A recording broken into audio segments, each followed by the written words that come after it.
go.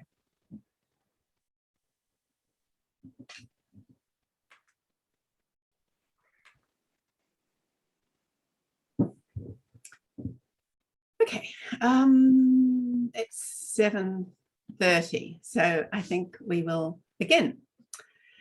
Tēnā koutou, tēnā koutou, tēnā koutou katoa. On behalf of New Zealand Christians in Science, a very big welcome to this long anticipated event. And congratulations everybody on succeeding in getting here in spite of Eventbrite and Zoom and all these other hurdles.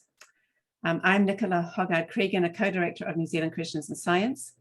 NZCIS exists to foster dialogue and cross-disciplinary investigation between the sciences broadly defined and Christian faith and theology, and history and spirituality, although we are also open to interfaith dialogue. And I would like here to thank our sponsors, Maclaurin Chapel, Wilberforce, and the Templeton World Charity Incorporated, along with all of you. This is the third of the 2021 Winter Lectures. These are given each year at Maclaurin Chapel in partnership with the chapel at the University of Auckland.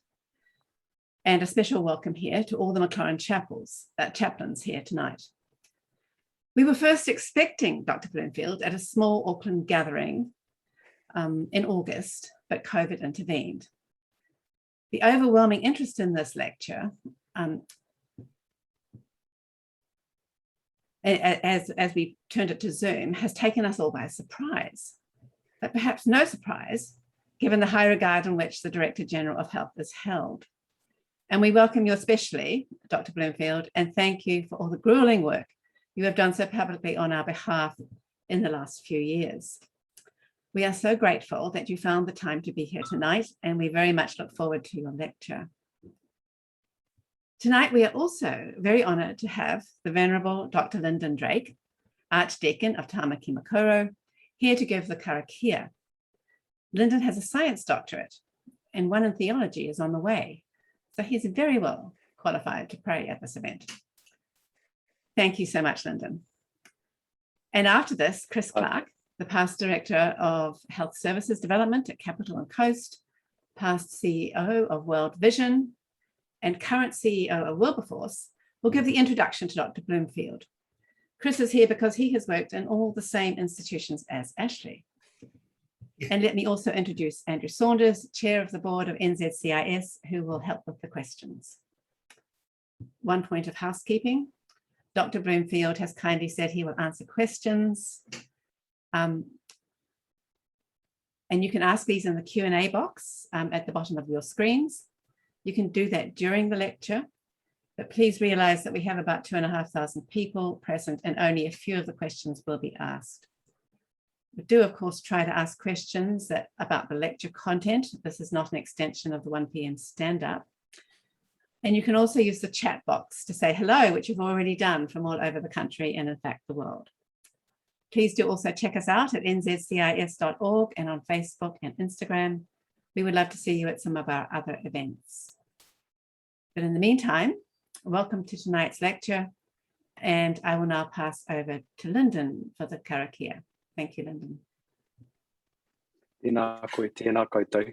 I'm going to pray in te reo Māori, but I realise, the Apostle Paul says that when there's praying in another language, it's good to have an interpretation. So I'm just going to drop a PDF up onto the chat channel so that you can follow along Karakia, and if you want to do that. Ke īnoi tātou I runga I te ingoa o te Matua te Tama me te Wairua Tapu. Āmine. Hei mua koe ia mātou Ihowā, hei tohutohu ia mātou mahi katoa. Ka koe anō hoki, hei whakakaha ia mātou. Kia whai korōria ai koe ia mātou mahi katoa. He mea tīmata, he mea mahi, he mea whakaoti roto ia koe. Kia whiwhi ai hoki mātou ki te ora tonu. I te mea, e atawhaitia nei e koe. Ko Īhu Karaiti hoki tō mātou Ariki. Āmine. Ihowā tohungia mātou. E te Karaiti tohungia mātou. Ihowā tohungia mātou. E tō mātou matua I te rangi, kia tapu tō ingoa, kia tae mai tō rangatiratanga, kia mea te tāu e pai ai ki runga ki te whenua, kia arita anō ki tō te rangi. O mai kia mātou ai nei he taro mā mātou mō tēnei rā. Murua o mātou hara, me mātou hoki muru nei o te hunga e harana ki a mātou. Au hoki mātou e kawea ki a whakawaia, engari whakorangia mātou e te kino. Nau hoki te rangatiratanga, te kaha me te korōria, ake, Āmine. E te atu aroha, a whakamoi me te mātou ki a koe mō tāu Tama. Tō mātou kai whakaora, ko Īhu Karaiti. I kōrero nei, I whakaora ai, I ngā tāngata mā whiwhi. I mahi nei, I whakakite mai ai, kua tātou rangatiratanga. I tēnei wā, o te matakarauna te kaumāiwa, whakahangia iho tō Wairua tapu, hei whakakaha, hei Ariki, I tāu pononga, tākuta Ashley Bloomfield, kia te puta mai ai, I āna kupu katoa, I āna mahi katoa. Ka whakaatu mai anō ia, I te tūmanako, o tau rangatiratanga tonutanga. Kia kora ai he māwiwi, he pauri, he mate rānei, mō te hunga, e rita ana ki a ia, ka whakawhiranaki ki a koe. I te rā hari, e hoki mai ai a Īhu Karaiti. I runga I tōna kaha me tōna korōria, ko ia, e orana, e kengi tahi ana me koe, me te Wairua tapu. Ko tahi anō atua, aia nei, a ke tono atu, Āmine. And we say together the grace, kia tau, kia tātou katoa, te atawhai o tō tātou Ariki o Īhu Karaiti, me te aroha o te atua, me te whiwhinga tahitanga ki te Wairua tapu, ake, Āmine. Kia ora mai tātou. Tēnā koe, Ashley, and kia ora whānau. You know, from medical student to Director General of Health with sojourns along the way as a public health physician, a WHO advisor, a DHB CEO. This is not the normal career path for someone whose name is now ubiquitous across New Zealand. Did you know this is so much so that pets have been named after him, cakes baked in honor of him, tattoos etched in celebration of him? And did you know right now for $7 on Trade Me, you can buy an air freshener named in honor of him? So behind the good humor and the story of Ashley, though, is a deadly and serious moment in our history. The COVID pandemic globally is regarded by the United Nations as the biggest challenge to face the world since World War II. And Ashley has been thrust into the role as chief architect and advocate for our nation's response to COVID. But unlike most natural disasters, which have a fairly defined beginning and an end, and years of best practice research to draw upon, COVID has a particularly unpredictable choreography. We really still don't know if we're near the end of the beginning or hopefully getting towards the end. And so the hope for any leader in times such as this is that we get it more right than we get it wrong. But it's exhausting, and it's exhausting on the leader because they're dealing with unknowns where there is no copybook to follow. They're writing the copybook. They're having to provide advice with insufficient knowledge and always up against the most pressing of deadlines. They're balancing health concerns with wider economic concerns and recognizing both the mortality as well as the morbidity of the disease, and walking the finest of lines between providing free and frank advice to ministers and to government and becoming an apologist for government. So while we know Ashley as the Director General of Health, he's known by others as a husband, as a father, as a son, and as a friend. And so how does he balance all of this? And where does faith fit into all of this? And Ashley, the question that I want to pose to you is, just now and then, as you're driving to Molesworth Street into the Ministry of Health, are you just occasionally tempted just to keep on driving and drive towards that ferry and board the ferry and just disappear off into the South Island for good? Ashley, it's with unabashed admiration, deep respect and affection that we welcome you in a virtual kind of way to join us now. Ladies and gentlemen, Dr. Ashley Bloomfield. Kia ora, Chris. Lovely to see you again. Thank you so much for that introduction. Ngā mihi to Dr. Drake for that lovely karakia, just to set the scene for your kind words and the blessings of that karakia. It is a huge pleasure to be joining you all tonight, and I dare say, rather than a few hundred students in the Maclaurin Chapel, which I can vividly picture in my time because I can still remember the first time I saw it in my first days at Auckland University. It's quite overwhelming to be in front of over 2,000 participants, I can see, and lovely to see your messages popping up, including some people I know from my time at university, my career through medicine and public health, former folks here from the church we used to attend here in Eastbourne, the Presbyterian Church. I can see all sorts of lovely messages coming through. So thank you so much for your awhi and for your kind welcome. In a way, it's a pity I'm joining you virtually, but at least I can hopefully share some thoughts with a larger group than I might have been able to. And for those of you who are University of Auckland students, at whom the original talk was pitched and for whom it was intended, my heart goes out to you. I know you are have had a really tough year studying in the midst of a pandemic, and I just want to tohutohu you and your achievements and your resilience, and just to wish you all the well and to all the best. And to all of you who are in Tamaki Makaurau, easy for those of us down here at the other end of the island in Whanganui Atara to sort of forget just how tough it is. My wife's family are all in Auckland. I have a number of friends in Auckland, and so I'm in daily touch with just how people are feeling, and I know it's tough. So thinking of you as well. I do hope you had as beautiful day there today as we had in Wellington, and I think possibly right across the Matua it was beautiful weather. It really does feel nice, and in a way, as we find our way through the current part of the pandemic with the outbreak in Auckland, and it will go beyond, there's no doubt that the next few months are going to be quite challenging. Summer is our friend, and if we've ever had a good reason to be outdoors as much as possible, this is the summer to do that, because it will not only help our mental and physical well-being, it will help keep us safe from the virus. So I've been asked to talk about faith and anxiety in the age of a global pandemic. I do love a very enabling title for this my talk, and then I guess the korōria afterwards. And I'm going to talk about that, and I hope a lot more. For those of you who've heard me speak in another forum previously, my apologies in advance. Some of the material will be the same, but I will of course be adding some in particular thinking about the issue of faith. And Chris touched on this in the introduction, that the challenge with something like a global pandemic is that it creates uncertainty in our lives. And if there's one thing humans don't deal with very well, it's uncertainty. So saying, I mean, we're constantly dealing with change. But the fact of a global pandemic, of course, is that there is so much that is outside our control. Often there is more that we are able to immediately control in our context and environment.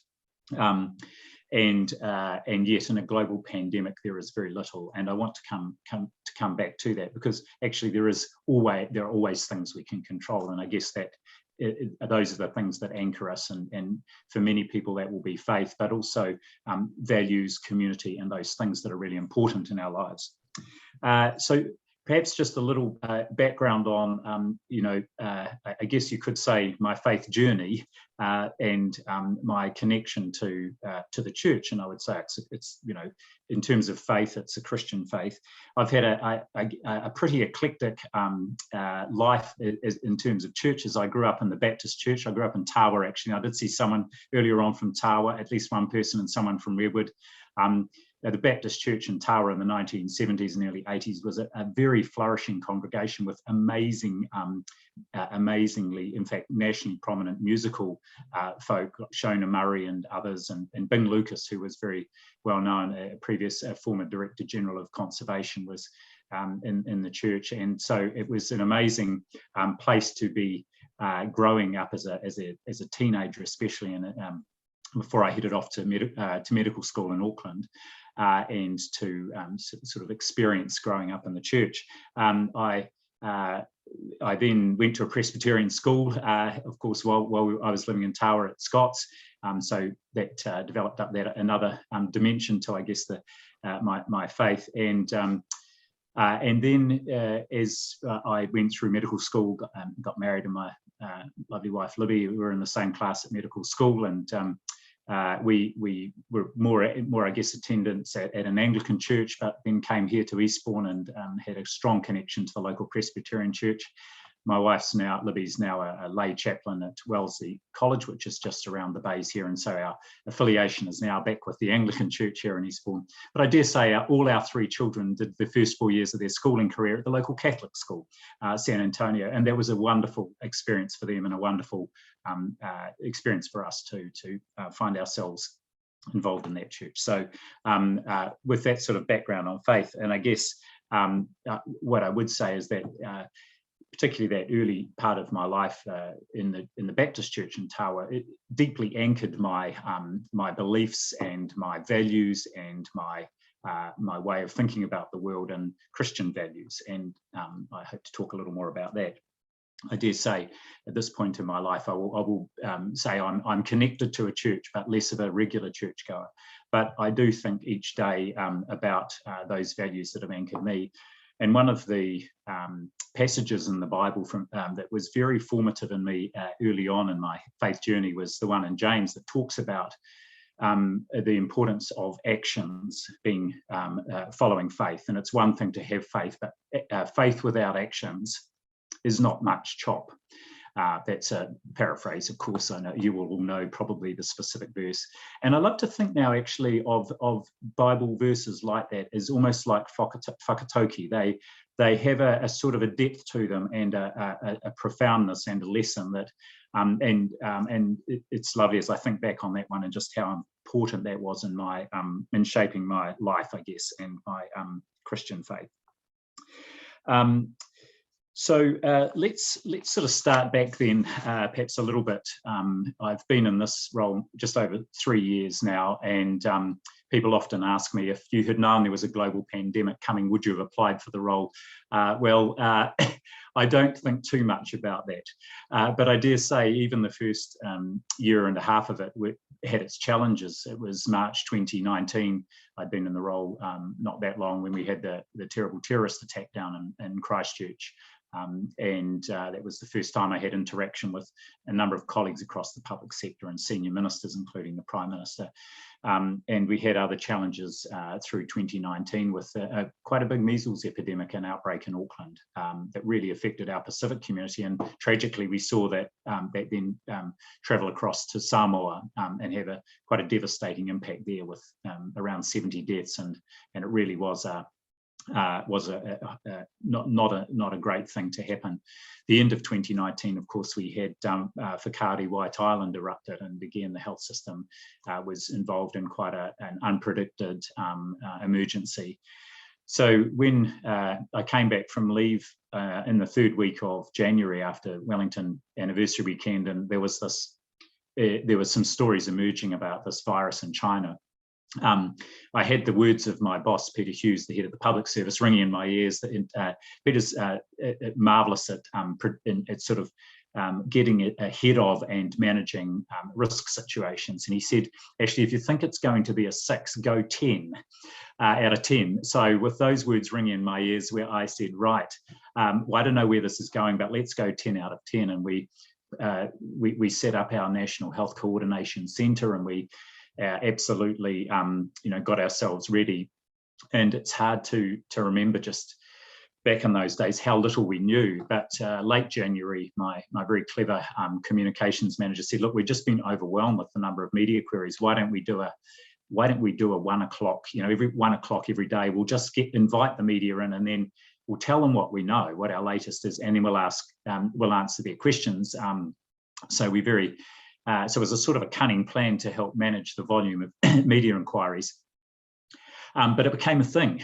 And I'll reflect a little bit more on what it did become. But I guess right from that very first stand up, and I was accompanied by my very good colleague and advisor, and someone I rely deeply on, Dr. Caroline McElnay, who you will have seen, the Director of Public Health, sometimes standing in on the media, but she does a lot more behind the scenes, of course. Right from the start, I guess it's that I didn't know it was going to become a thing, but it was taking this approach of just being very open, being transparent, being honest, and most importantly, being myself, being authentic. And I guess also ringing in my ears is that saying that if you tell the truth in the first place, you need to remember what you said. And so given that things were changing so rapidly, that was again just starting off on that vein. Of course, I would never not tell the truth, but it's about being open and transparent. And I certainly remember through those first few weeks, most of the answers to the questions were we don't know, or we'll look into that, or we'll come back to you. And we did know little. It was a heck of a time, and you may well remember it. And it's even hard thinking back, and it's hard to recall just that degree of anxiety and uncertainty. And I remember earlier this year listening to an interview from Brad Hazzard, who's the Minister of Health in New South Wales, a very experienced politician late in his career. And he said that he had never felt so unsettled and anxious and worried as that first sort of 4 to 6 weeks of the pandemic, that deep uncertainty and sense of lack of control over things. And I've talked about waking up in the middle of the night, usually actually not in the middle, 3 o'clock in the morning, in a cold sweat, just thinking, oh my goodness, where is this going? What's going to happen? I'm going to make a wrong call here. I'm going to give poor advice, and you know, terrible things will happen. And then I'm not quite sure what happened, but there was a moment where I woke up one morning and I thought, actually, you know, I'm in this role. I've trained in public health, and guess what? Every country in the world is in the same position, and at least I've got excellent people around me who are giving great advice. I've got politicians who are listening to our advice and prepared to make good, bold decisions, and a public that is listening to and supportive of what we're doing. And so I guess there's that first sort of dimension of faith is having faith in yourself, and in the skills and the experiences and in those around you, and your ability to draw on all those things. So there was that. I do remember sort of pivotal moment one morning that instead of getting up and thinking, I don't know if I can do this, I'm not the right person to, okay, all I can do is just take things as they come, play my best shot. And I use the analogy of a game of cricket about playing a straight bat to every shot. And that was until I sort of had a little moment in the media about attending a Black Caps match that got a little bit of media attention. So I'm trying to think of a better analogy. But it was that thing about actually, we never know which ball's going to come down the pitch, particularly if it's a good spin bowler. And you've just got to play each shot as they come and play your best shot and play that straight bat. And I guess that that notion of having faith in oneself and not supposing that one's an imposter is quite an important part of that. So saying nothing can really prepare you for this. You know, I trained in medicine and public health at the University of Auckland, and thoroughly enjoyed that. I had a pretty wide range of experience in public health, and helpfully, perhaps not, my specialty area and area of interest was non-communicable disease. And here, of course, we had a communicable disease pandemic. But I guess the principles of public health, the relationships I had been able to build over my career in public health, not just here in New Zealand, but internationally, through my time at the World Health Organization and through representing New Zealand over a number of years at the World Health Assemblies, meant I had a sort of a global network of people that I could also tap into. I've got my notes here from my team, say a few of us have faced a pandemic before. Actually, of course, we did have the swine flu pandemic back in 2009, and I spent some time, about a month, leading our response in our National Health Coordination Centre at that time. And obviously that was an influenza pandemic and didn't have quite the impact that this pandemic had. But it did give me at least a little bit of experience in just what it was like and what would be needed perhaps for us to mount a really successful response. The challenge with this pandemic is that the virus didn't really play ball here, because we had done enormous preparation for an influenza pandemic. We had a pandemic plan about this thick. We had updated it in 2017. We had exercised it, done some, and tested it. And it was an extremely thorough document, and we felt really prepared. The trouble was that the pandemic that came was a coronavirus, not an influenza virus. And so here was an even bigger challenge in a time of uncertainty and of a lack of information and the need to advise on very big decisions. We had to sort of put the playbook to one side.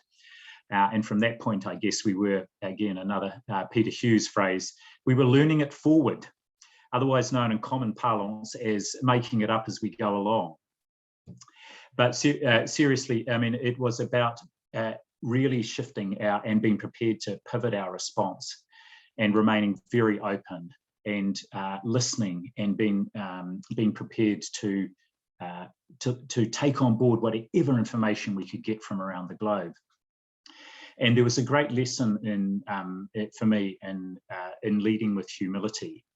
And one of the observations I would make about the last 20 months is if you look at countries where leaders have been prepared to lead with humility, and I would define that as leaders who are prepared to listen first, always remembering communication is a two-way exercise that starts with listening.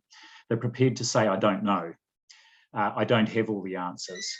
There is uncertainty here. That are prepared to say, I got it wrong. And you can hear our phone ringing there. Who now has a landline, let alone one that rings? Right, someone's picked that up. Okay, yeah, so leading with humility, being prepared to say, we got that wrong. Or even harder, especially for those of us in government and in senior roles and in the bureaucracy, actually we've changed our mind. And a good example here, of course, is the evidence around masks and our changing approach as that evidence emerged around the use of masks. But there's nothing like, as I say, having your performance review live on national television at 1 o'clock every day to remind you every day to lead with humility. And that's not a bad thing. You can send just a counterpoint to that, the other HU word, of course, hubris, and we can see those who have led with hubris, and that has not necessarily led to great outcomes for those countries where leaders have not been prepared to listen, to take advice, to be prepared to say, we don't know, we've got it wrong, or we've changed our minds. So one of my core values that I've really reflected on and have, and it's a core Christian value, isn't it? That one of humility. And so I think a great lesson there. One of the big challenges as the pandemic started to evolve through February and March was this, as Chris has hinted in his introductory comments, that the uncertainty and not knowing where things were going. And I guess one of the things that we did right, and partly by good fortune, we're islands surrounded by a lot of water, but also some good early decisions, is we bought ourselves a little bit of time.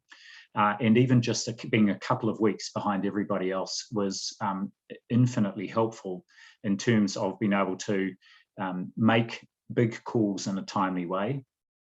But so saying, I learnt in those first 6 to 8 weeks that we would think, if we thought about what we needed to do in 2 weeks' time, then the time to do it was today. And a great example of this, of course, was the very rapid decision to advise on putting the country into a lockdown back in March. Now, it was illegal as it transpires, but I dare say for only 9 days. So I can lay claim to locking the country down illegally for 9 days in 2020. But so saying, that's been tested in court, and the judge said, yes, that was illegal. A panel of 3 judges, that was illegal, but we think it was actually a reasonable and proportionate thing to do. And so the problem is with the law, not necessarily the fact of the lockdown. So back to that really huge decision, and I dare say even in our pandemic influenza plan, so carefully prepared and tested, there were nowhere in that was it envisaged that we would even contemplate locking the country down. There was a very short consideration in there of possibly closing the borders, but no one genuinely thought we would do that. And certainly you will recall the advice from the WHO right through that early part of the pandemic was not to close borders. In fact, we'd already done that by the time we got to the decision or advice around the use of the alert level frameworks and then moving the country into alert level 4. And that happened very quickly over a period of just a few days. When it became apparent that the time to act was now. And it was a huge decision, and I really take my hat off to all those involved in making that decision, because there were enormous trade-offs. And of course, I guess, if I reflect back, there were 4 things we were weighing up at that point in time. One was, and the paramount one was the health and safety and well-being of people in New Zealand. And in a way, that should always be the paramount concern. That's what governments exist for. They exist to look after, to enhance the well-being of people in those countries. And really, in those sorts of situations, like a global pandemic, there is only one institution that ultimately can take the level of decisions that might need to be taken to look after people. And so the health and safety of New Zealanders, of the people in New Zealand, many of them not New Zealanders, was paramount. But second, and also very important, was we could see what was happening to health systems in the Northern Hemisphere. And whilst there's constant questioning about our health system preparedness then and indeed now, it doesn't matter how well-resourced your health system is. If it was quite clear, if you let this virus get away, your health system would be overwhelmed. And not only that, would that then compromise care for people with COVID, it would compromise care for people with a whole range of other health needs. And furthermore, health staff would become infected and some of them would die. And we saw this happening tragically in a number of countries. So a need to protect our health system was a fundamental kind of driver of things as well, and of the decision making as well. And I know how profoundly anxious and concerned my colleagues across the health system were at that time, because they could see what was happening around the globe, and they all had colleagues or friends or family who worked in health systems, mostly in the UK, and the stories were harrowing. And I've had one describe it to me, who I met a few months after the lockdown, who said, well, thank you for what you and your team did, but all we could see was a long dark tunnel that was coming towards us, and we could not see any way out of it. But you and the team in the ministry and our decision makers found a way. I guess a third consideration always was, what would the impact be economically? And that was an unknown. And I dare say, as it's transpired, it's hard to know what the counterfactual is, but actually the countries that have employed measures like lockdowns at an appropriate time have been the ones that in general, their economies have maintained or rebounded best and have seen the best growth. And that doesn't mean that there haven't been sectors of the economy that have been hugely badly hit. The airline sector, travel sector, service industries. And I know for a fact in Tamaki Makaurau, there are many businesses that are doing it really tough now, many that are closing. And so that's a really significant trade-off in decision-making now, just as it was back then. I guess a fourth driver of our decision-making was reflecting back on that measles outbreak in Samoa in 2019, we were very clear we did not want New Zealand to be the route whereby this virus got into the Pacific, because we knew what would happen there in countries that didn't have health systems like ours that may be able to cope to some extent with a significant outbreak. And one of the things I'm most proud of is that we did avoid the virus traveling via New Zealand into the Pacific, and the Pacific. And just I admire Pacific countries for what they've been able to do to protect their populations. Of course, we've seen that large outbreak in Fiji this year, which has given a sense of what the impact could have been if there had been similar outbreaks in other Pacific nations ahead of their being able to access effective vaccines, which they have and are able to do now. So those were 4 key drivers for us. And then as we moved into the lockdown situation, I think there was a it was a profound moment for the country, and I'm sure that all of you have very vivid memories of this time. And actually, I was listening to a program on Radio New Zealand just as I drove home this evening about sleep and how it's been affected by the pandemic, and particularly people described during that first lockdown very vivid dreams. Mine involved at times a cold sweat, but that wasn't always the case. But it was a very significant time in our lives. I'm sure that you all have very vivid memories of some of the moments during that lockdown. I certainly can recall driving into work every day on an absolutely empty motorway and being exhorted in the overhead, the big lights that boards that give you information usually about traffic. I was being exhorted, as we all were, with a very to follow a very simple set of instructions and a very clear message, a very clear call to action for our population. And I think it was a remarkably simple but quite symbolically important call to action. Stay home, save lives, be kind. It's a very different call to action from stay home and look after yourselves. It was effectively a call to stay home and look after each other. And by goodness, that's what happened, if you remember. Of course, the first to mobilise well before that call went out were iwi Māori around the country, who saw what was coming, because for many of them, the memory of what had happened 100 years ago with the 1918 Spanish flu pandemic and the havoc that had wreaked on Māori communities around the Motu was still vivid in their minds. There are still graves, including mass graves in many urupa around the country, at marae around the country, for holding the victims of that pandemic back in 1918. So Māori, not surprisingly, mobilised very quickly to look after their kaumātua and kuia and to protect their whakapapa. But we saw as the pandemic started to evolve, we saw this very clearly once that clarion call went out. We saw communities mobilised, churches mobilised magnificently, neighbourhoods mobilised, community groups mobilised.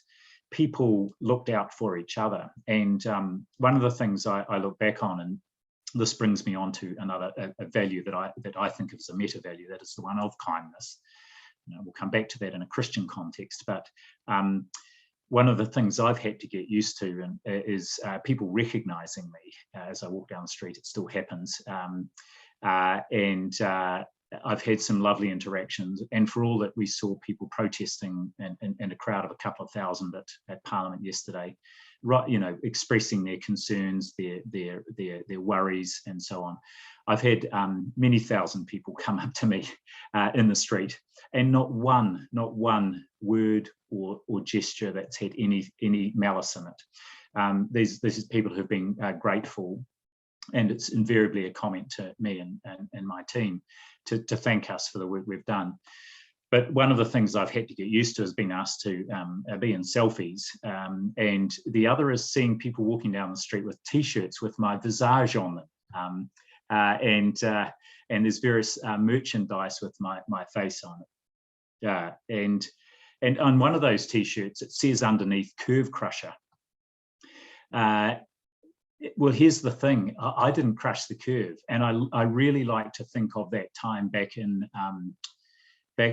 the lockdown, because it wasn't easy to get rid of that outbreak. That we had the virus in pockets all around the country, but actually we did crush the curve with our collective kindness.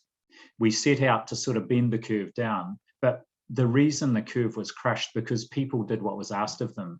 They stayed home, saved lives, and most people knew it wasn't their life they were saving, it was the life of their elderly neighbour or their disabled friend. And they knew also the impact the virus would have on Māori and Pacific communities, and they didn't want that to happen. So it was kindness in a sense of people acting in each other's interests that actually got rid of the virus from our shores. There's no doubt about that.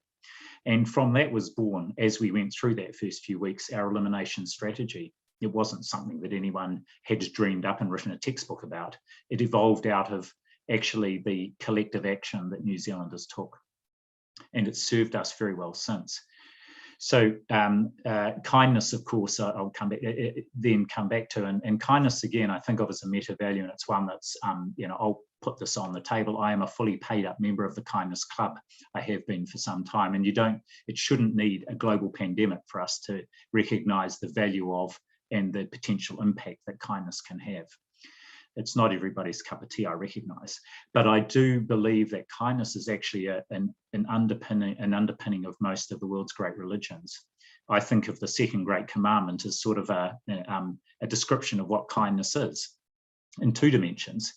So as in, love your neighbour as you love yourself. So in a sense, it's act in other people's interests. But the second part of it is also just as important as you love yourself. It's providing permission to, and in fact, requiring of us that we are kind to ourselves. Because we can't be kind to others unless we're being kind to ourselves, unless we're thinking about how we are, and that we're remaining healthy in mind, in body, in spirit, and indeed. And I think of Sir Mason Jury's Te Whare Tapu Whā here, where he talks about the four-walled house of health. Mental health, physical health, spiritual or emotional health, and te taha whānau, which is about, literally you could translate it as the wall of family, but what it is it's about meaningful connections with those who we love and with those around us. And I really think of kindness to oneself as being constantly thinking about how can we keep those four dimensions of our own health and well-being in balance, so that we can be our best selves and able to be kind to others.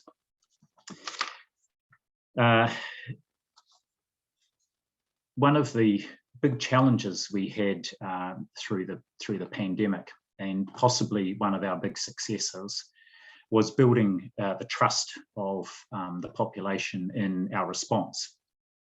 And through building trust, then building people's faith in the response, that actually we were doing the right things that were going to protect them and improve or protect their well-being and the well-being and lives of the people they loved. And I've touched a little bit on this, but it was a huge lesson in what builds trust through public communication.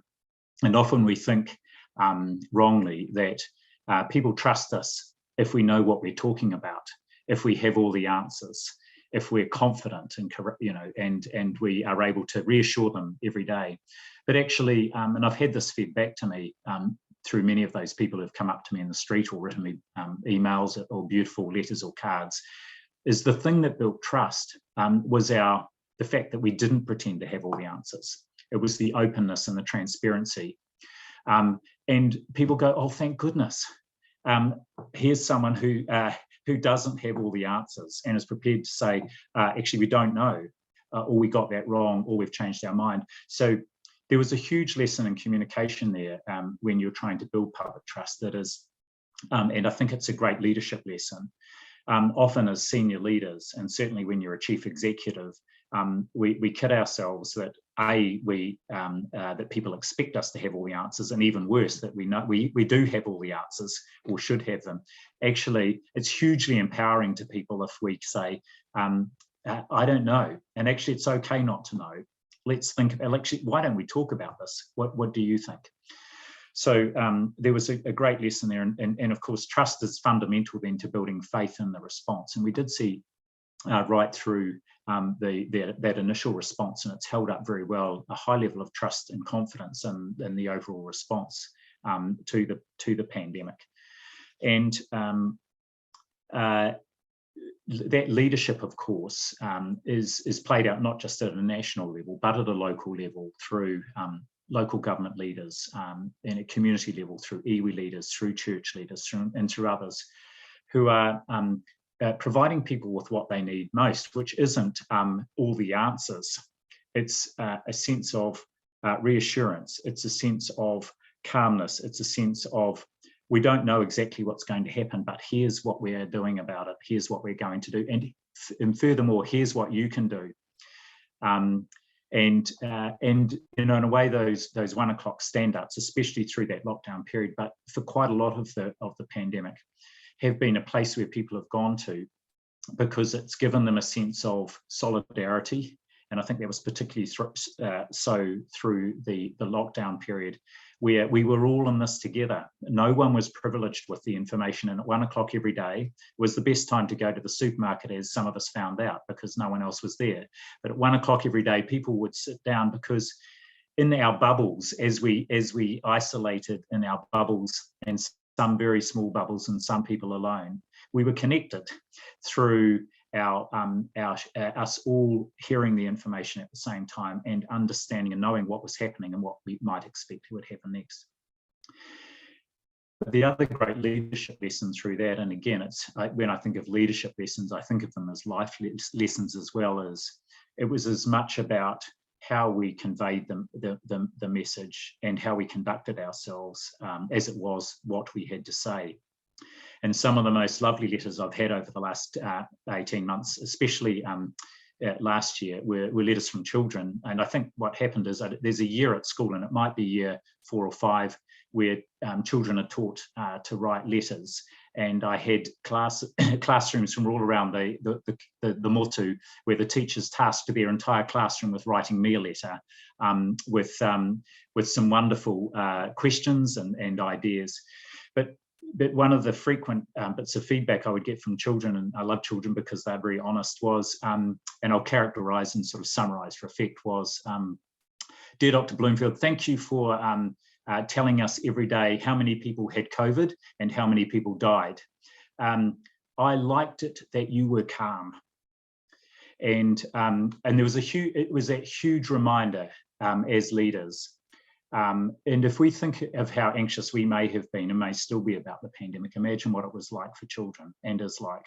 But that time of uncertainty through the lockdown, a huge, huge thing for all of us, but for children especially, perhaps.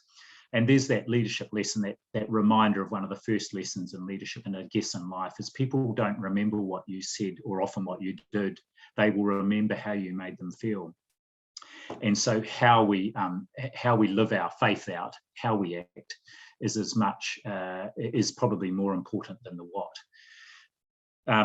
So there's a thought. And of course, now we've got this challenge about building trust and faith in a new part of our response, and that is the vaccine.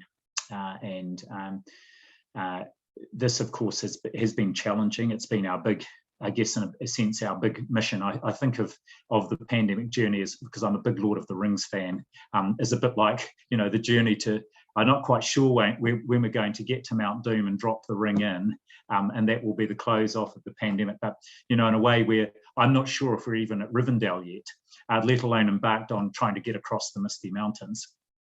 But the leg of our journey we've embarked on this year has been the one where the vaccine has played a really central role. And building people's trust and confidence in a vaccine that one has to acknowledge these vaccines were developed remarkably quickly. In fact, I would not have put money on how quickly they were developed, a year or a year and a half ago. And being able to build trust and confidence and faith of the public in the vaccine that we've chosen here and in the program we were rolling out, so that people would not come not just once but come back for a second vaccine, has been a truly huge task. And I do want to take my hat off to all the absolutely amazing team of people I work with in the ministry who have led this, and those right across the system who have delivered the vaccine and had those conversations with many people one-on-one to help build trust and confidence in the vaccine. And I think it's remarkable that we've got to a point now where within the next few days, 90% of people in New Zealand 12 and over will have had a first vaccine, and 80% will have had 2.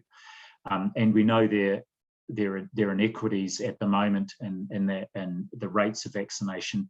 But I just want to take my hat off to and admire all those who every day are still going out and having the conversations again and again with people who may be anxious or uncertain or have questions, and we're still every day vaccinating 5,000 or more individuals with that first vaccine, and every one of those counts. It's been a mammoth task, and I want to just highlight the importance there has been in maintaining trust in that through a point in time as we've. Okay, my internet connection got a bit unstable there. I hope you're managing to pick all this up still. That through a point in time where, particularly in Tāmaki Makaurau, people are genuinely feeling really a little bit over things. And that's normal, that's okay. Chris, you hinted at this in your opening comments. Yes, there are days when I get up and I don't necessarily feel like just driving onto the ferry and heading to Te Waipounamu, but I certainly feel like, look, I look for that pause button. Can we just press pause on this whole thing and all just take a bit of time out? And that's it's a thing we just have had to really, we're all just enduring really and learning a lot about ourselves and our resilience. So our faith in the vaccine building faith in the vaccine and the role it plays has been a really important thing over this last year. Okay, I'm going to just reflect now, I guess, finally, just to close, and then we're into questions, is just a few kind of lessons. Ones I may not have already drawn out, but I just want to perhaps summarise. I've talked a little bit about the importance of one's values, and of course, if those values are centred on Christian faith and or Christian values, then they stand us in good stead. But certainly the ones that have anchored the way I've tried to respond and play my part over the last 20 months, thinking about kindness and always with compassion, and leading with humility, and with courage when those decisions can feel overwhelming at times. And of course, we can build courage in each other, can't we? And so I've deeply appreciated the support I've had from people all around the country, but particularly those I work closely with. A wonderful lesson in life and leadership I felt was, and I've alluded to this, was the collective action that has stood this country in great stead, in particular in those early days, our collective response and in the lockdown to that call to action. But the big lesson there was people will do amazing things if they understand why. And all too often in life, and particularly as leaders, we spend too much time on the how and what. Actually, people know what to do, and they will get on and do it if they know why. And if we can provide them with a compelling sort of sense of purpose and a really clear, clarion call to action, which I think we effectively did last year. And then I saw in my organisation, I saw it across government, I saw it across communities. People had a strong sense of the why and what the sense of purpose was, and by goodness, they got on and did it. And it was a wonderful thing to see. The other, I guess, lesson for me was this notion of what I call the new favourite F word in our society, failure. And the media seem to roll it out very frequently.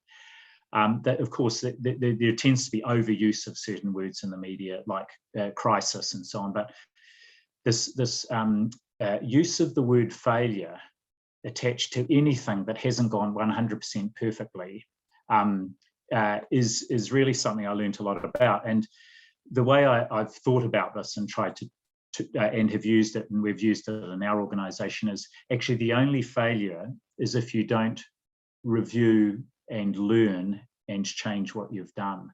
The failure is not in making the mistake or doing things wrong in the first place. And in fact, we should expect that we're doing that, and we should be airing that and being transparent about that in a pandemic where we are, as I said, learning it forward.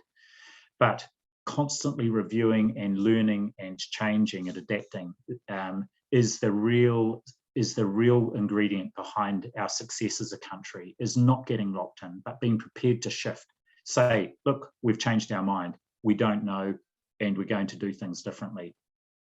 And so the failure would be if we hadn't done that, and it would have been borne out very quickly. And I guess finally, just again, I want to come back to the title of the talk tonight, and the korōria, which I hope follows, around faith and anxiety, and this and just that again, how we manage stress. And one of the things that I found very empowering is being able to talk about it and actually acknowledge it. Now, I've been blessed with really fantastic, I think fantastic physical and mental well-being through my life. And I think of myself as a pretty resilient person. I've done some big jobs before. It's not an easy gig being a district health board chief executive, believe me, as I'm sure Chris will attest to. It's not easy being Director General of Health, even outside of a pandemic. It's a pretty stressful job. But I have to say, I've had points over the last 18 months where I've felt the stress and the anxiety like I never have previously in my career. And I have what I call butted up against the boundaries of my resilience. And of course, it was a great lesson for me the first time this happened in the middle of last year, that actually I learned resilient people are not the people who keep going. They're the people who are very in tune with themselves, and they know their boundaries, and they recognize before they hit the boundaries. And they take active steps, of course, to maintain their physical and mental and spiritual and emotional well-being in the first place. But then when they see the warning signs, they act, deliberately act. And they acknowledge and manage stress and anxiety. And one of the things I've been open and talked about with a number of audiences in around mental health is about is acknowledging and putting out there, yes, of course I get anxious and I feel stress. And yes, every day I'm preparing mentally and physically for the 1 o'clock stand-ups. And that's not a bad thing, it's a normal thing. And in fact, most every leader feels like this. And even the most senior leaders who prepare to have it all under control do have moments of stress and anxiety. And it's been lovely to hear feedback from younger people who aspire to be leaders. And I can remember one particular saying to me, thank you for acknowledging that you get anxious and stressed. I aspire to be a senior leader, but I didn't think I could do it because I get anxious.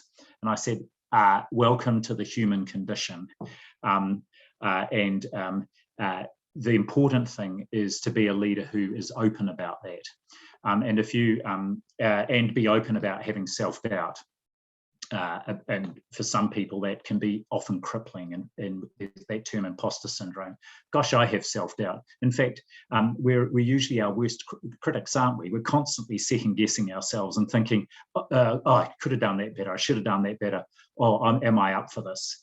Are the mornings we get up in those days we get up in the morning, and I certainly have them, I'm not sure I can do this, I'm not up for this today. So being an authentic leader in my case is putting that out there and being honest about that self-doubt, and that of course is the first step towards being able to manage it.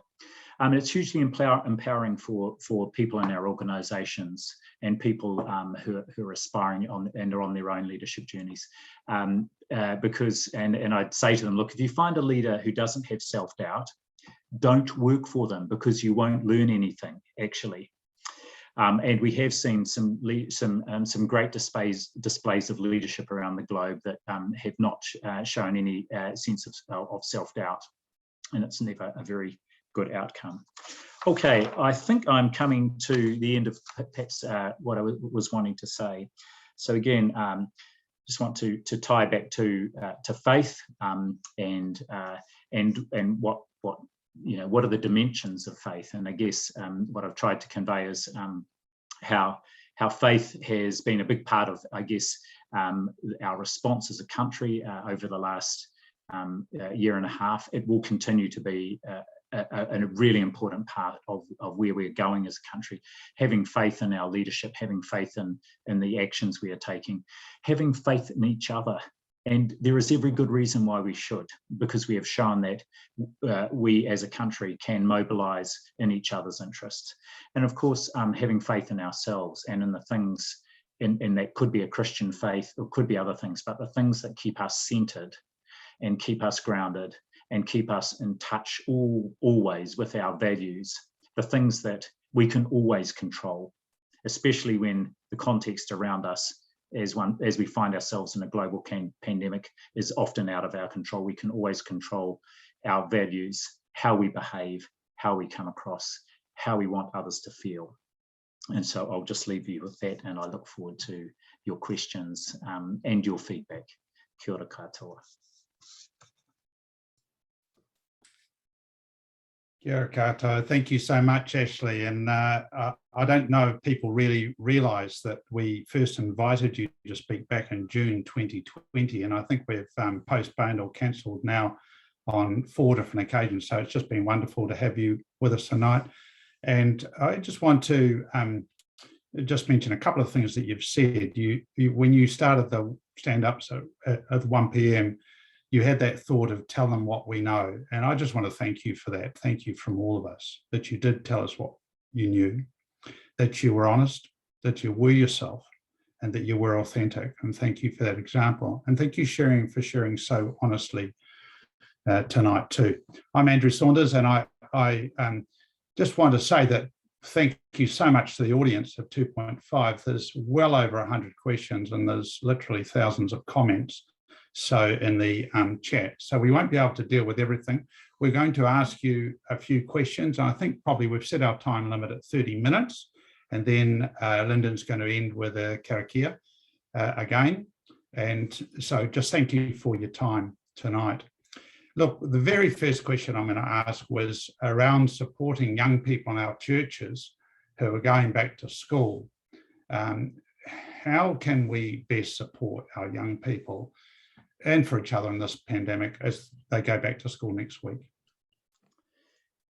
Yes, well, the first thing I would say is anticipating that people, actually not just the young people, but their parents will be anxious about this in tamaki makaurau and in Waikato in that level 3, because there is an ongoing outbreak there. So I think it's important to acknowledge that, and to, again, it's back to those, what are the things that you can, that people can control? The virus is the problem here, not people. And so we need to always think that if people are anxious or have questions or are worried, that actually there are things we can do as individuals, and the role of churches in supporting children going back and their parents, children going back to school and their parents, so the things that actually they can control and that will help reduce any risk that there might be there. And that is, of course, just them knowing about things like about physical distancing and the role of masks, but also knowing them going back and knowing that schools are ready. They have been preparing, that they first and foremost will have the health and well-being of students as their paramount concern. And so they're not going to do anything to put students at risk, or indeed staff, or indeed whānau that might be attached to those schools. And the second thing is, I guess, just the sense that, look, yes, the virus is there, but we've, of all the countries around the world, we're the ones that have, and there was a wonderful comment that Michael Baker made a few weeks ago when, in response to this notion that we've got to learn to live with the virus. It's been a call right from the start. Well, actually, we have been living with the virus right since it first appeared, but we've lived with it on our own terms, and we are going to continue to do that. So we have, of all countries, probably more options and more control over what we are going to do in response to the virus, and particularly the measures we've put in place in schools are designed to make sure that that they will protect and keep students as safe as possible.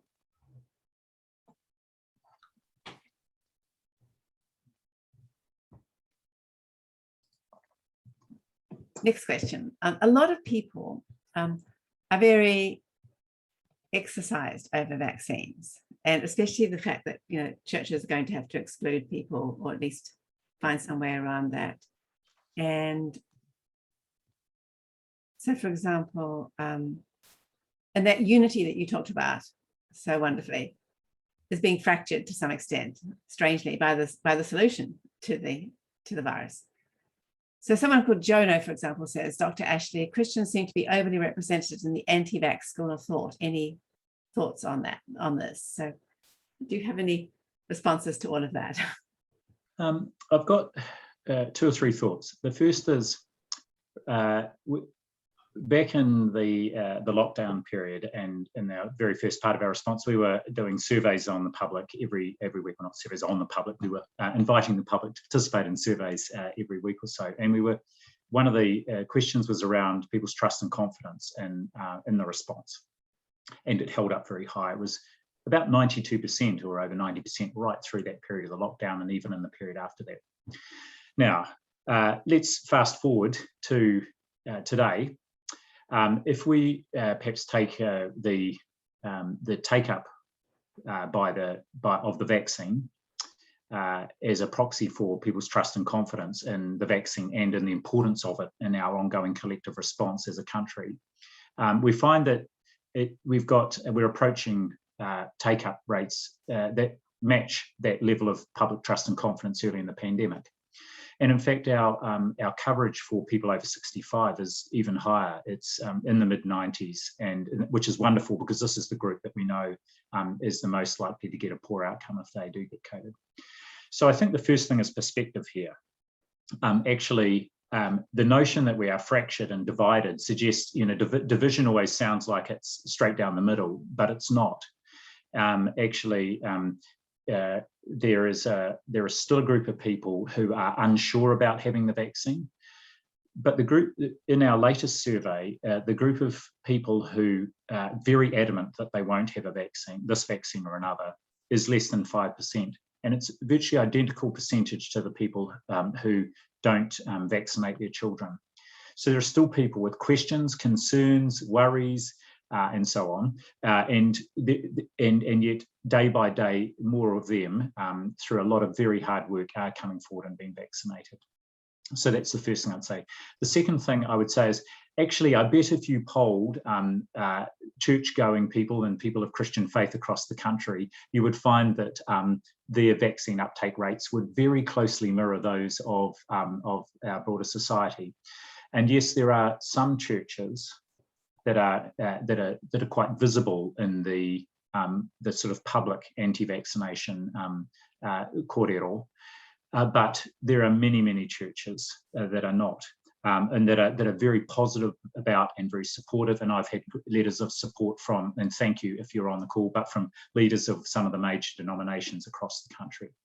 And 2 of the countries with the highest uptake in Europe are Ireland and Portugal, with very, as we know, very strong Catholic populations, very high Catholic church-going populations. So I don't think that perhaps the public korōria is as fractured as it might appear, and I think many people recognise that. But I also don't think that necessarily the church or Christians are overrepresented amongst those who are opposing the vaccine. I think that those opposing the vaccine are representative of a whole range of people from across our society, both culturally and different faiths, different belief systems, and so on. Thank you.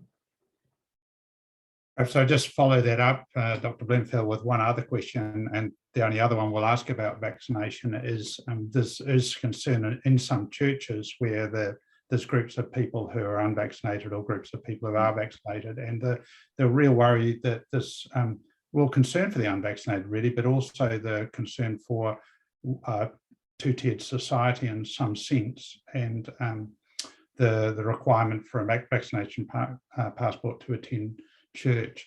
Is there any thing that you can offer medically or the government can, in terms of safe places to gather for a church that wants to have their whole congregation still together, those who are unvaccinated, those who are vaccinated, and without the requirement of vaccination passport? Yes, that would be outside, because we know that the outdoors is very, very low risk for spread of the virus, especially in summer, I might add, which is what we're coming into. I dare say, look, we're embarking on the next phase of this journey, and we don't know how long it will be, where we might need to employ vaccination certificates.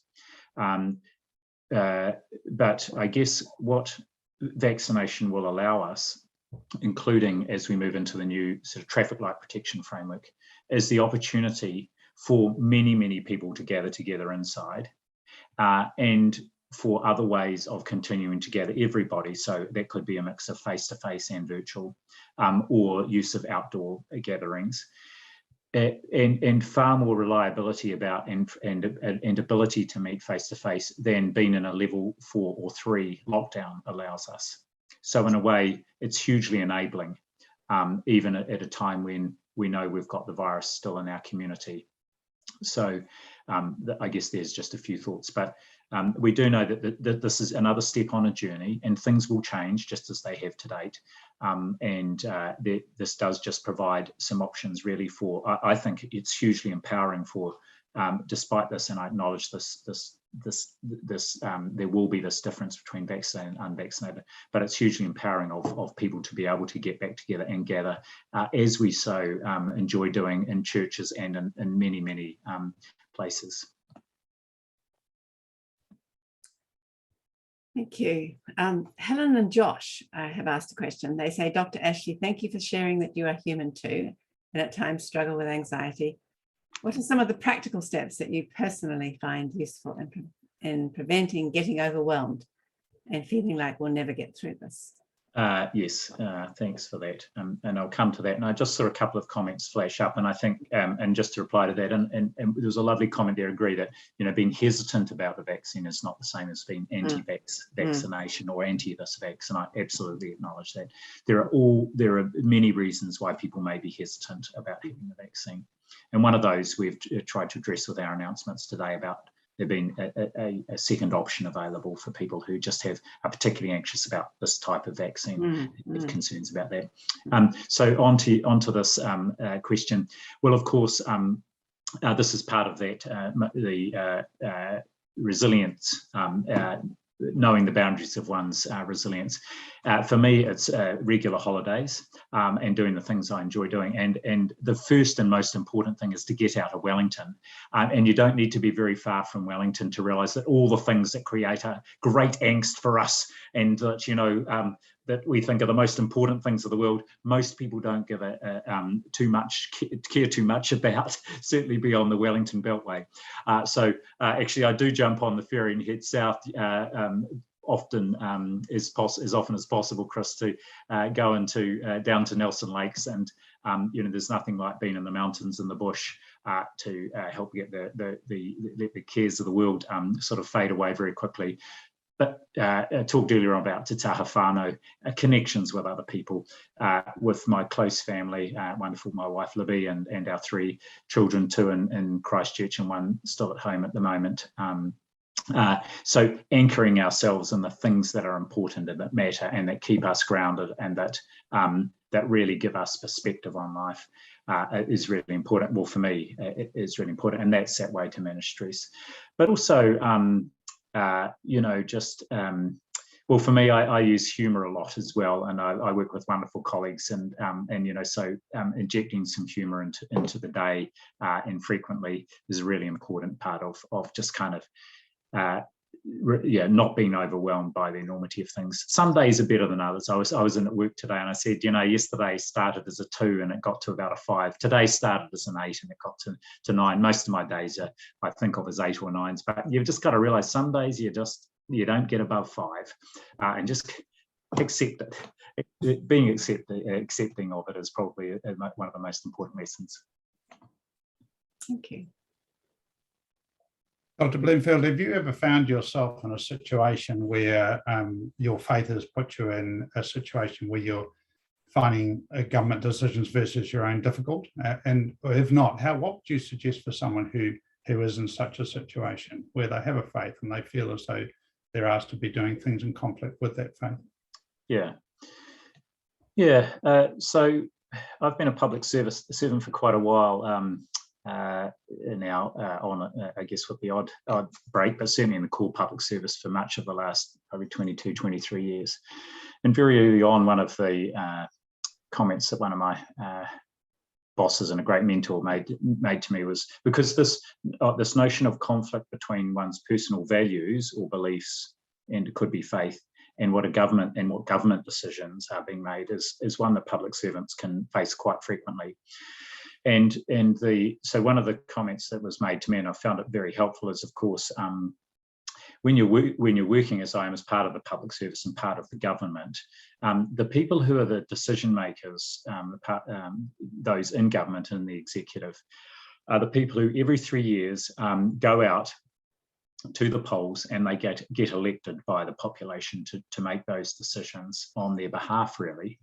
And so ultimately they're the ones who have the mandate and the authority of the country to make those decisions. And sometimes, yes, there will be a conflict between the decisions that are taken and what our own values or beliefs might be. And ultimately, for some people, it may reach a point where that conflict is too great, and you feel you have to then make a decision about whether you stay or go on to something else. But in terms of through the pandemic, and I guess one of the things in this, one of the specialty I've chosen to follow in public health is one that where some of the core values are around equity. They're around benefit for whole populations, sometimes and very often trading off individual or personal rights again to get that benefit for the whole population. Very often, and there was today, I think, or perhaps yesterday, the passage of the latest of the legislation around fluoridation is an example where for some people they're very strong view that that's not the right thing to do, because fluoridating water takes away an individual's right.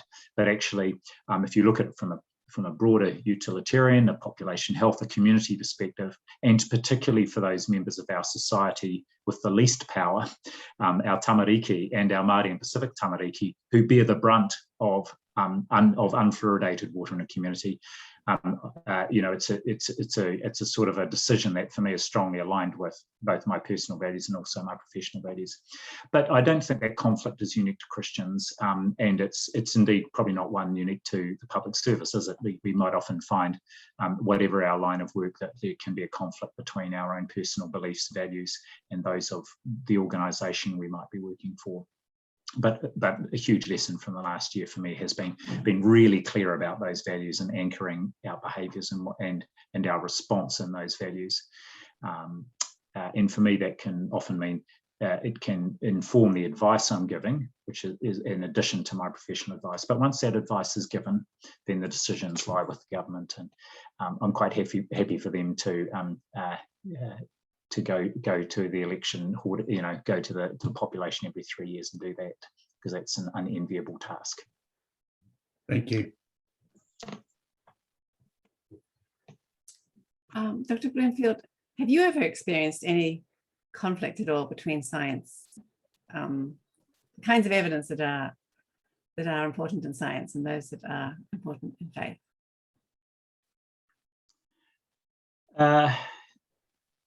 Not really. I don't think so, and I don't see that there's necessarily a conflict between the two. Certainly, that's my experience, and in terms of where my beliefs are at, and I think that there can be an enormous synergy between the two. And I guess that there will be many people on this call who are top scientific people with a very strong faith, who will find that synergy as actually an empowering one and an enabling one. So no, I don't feel I've ever been in a position where the science is conflicted with sort of my beliefs and faith. Dr. Bloomfield, a couple of people have asked questions about any insights you could share about the leadership of those you've stood up with, like the Prime Minister and Chris Hipkins and other members of Parliament who have stood up. Anything that has really impressed you about them? Well, I'm going to sort of be not too specific in my answer to this question, because I'm conscious, you know, I am a public servant, and I dare say, as I said, my career in the public service has spanned more than 20 years. I've lost count of the number of ministers of health and associate ministers of health I've worked with from all parts of all sides of the political spectrum. But what I would say about politicians and parliamentarians generally is they work incredibly hard. They have usually a very strong set of values that guides their contribution that they are making, and the decisions they are contributing to. And in the case of those in the executive, and again, this was actually the same person who was my boss many years ago, made this point. One of the things that I really admire about cabinet decision making is that the discussion is had behind closed doors, and there may be a range of views articulated. Sometimes a decision not made, but eventually a decision is made. And once that decision is made, everyone stands behind it. And so I think that's one of the features of Western democracy that is, and our parliamentary system, that is a key strength, is that collective cabinet responsibility. But the comment that my former boss made to me is that, you know, politicians and cabinet ministers never go into a room to make a bad decision. And very often they are weighing up a whole range of matters that we don't necessarily have insights into. And they're trying to land on the best decision on balance that weighs up the range of considerations that they are trying to find a good way through. And I dare say, if I think about you know, political leadership over this government and the previous one over the pandemic, I think what I would just highlight is, again, a willingness of senior leaders to listen to advice, not just mine, but advice from a whole range of people, and to be really in tune with and looking very carefully about what is happening out in the community and what is happening internationally, and what can be learned, and then being prepared to make quite big and courageous decisions with that paramount concern of looking after the safety and well-being of New Zealanders. And so I guess that's something that has served us all in this country very well. Thank you.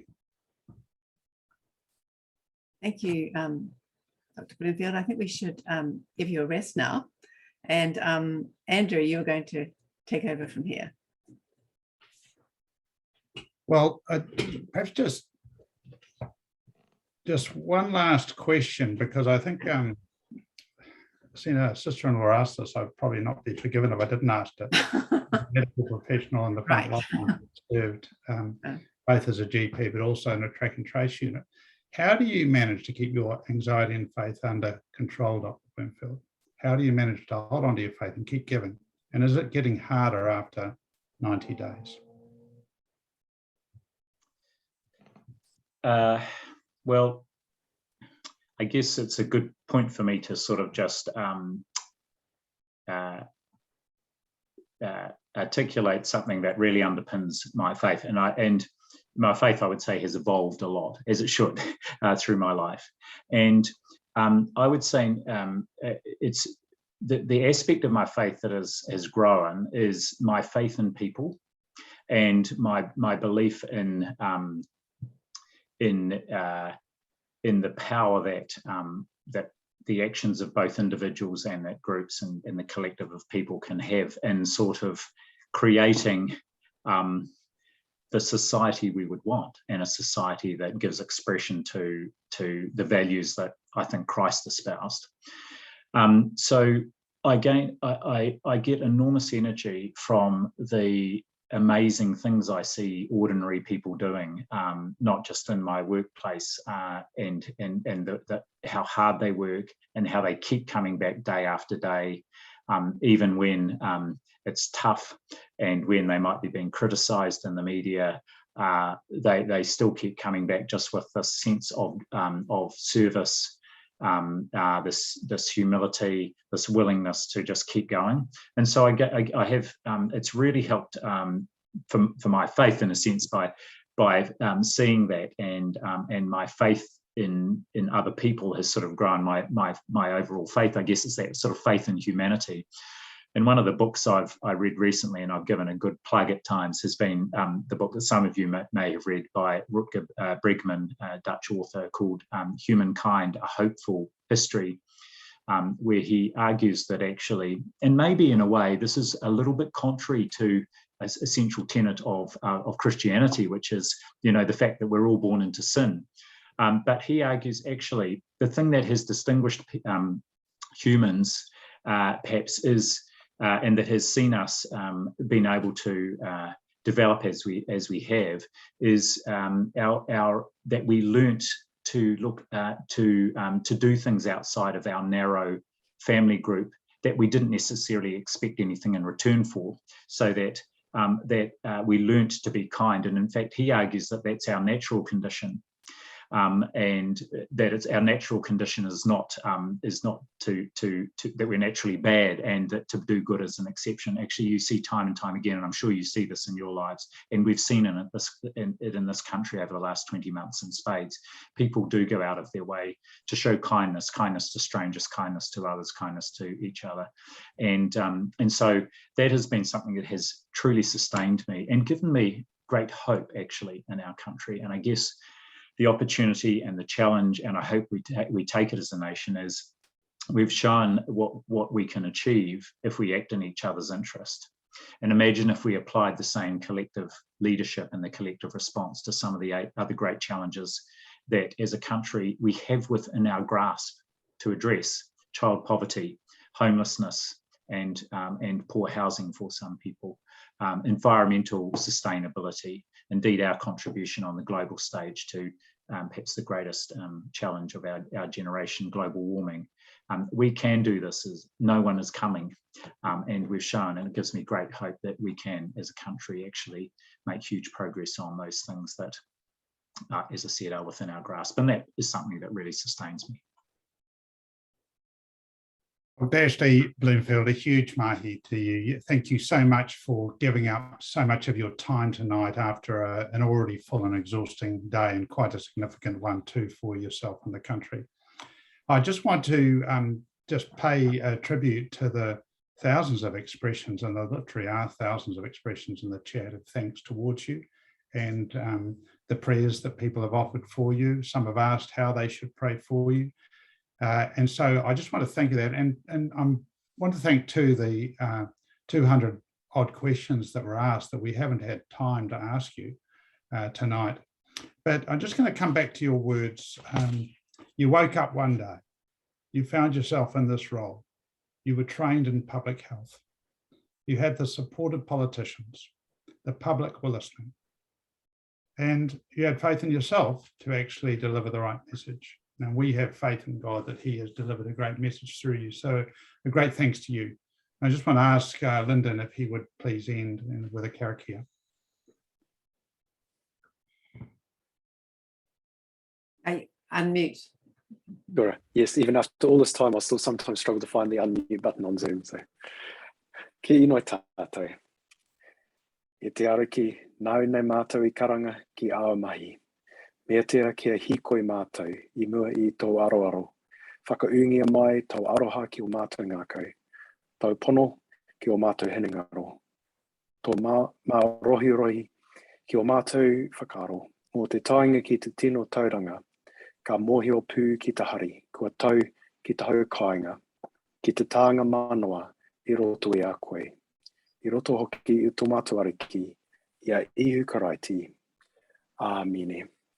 Nā te mari a te atu e kora nei e tai e te whakaro e te aki o koutou ngākau, o koutou hinengaro I roto I a karaiti ihu. Kia mau, kia uhoki ki a koutou, te manaaki a te atua kārawa, a te Matua, a te Tama, a te Wairua tapu, ai nei a ake tonu atu. Āmine. Kia ora tātou. Thank you. Thank you so much, Ashley, and thank you to everybody who's been here tonight. We really appreciate it. Yeah. And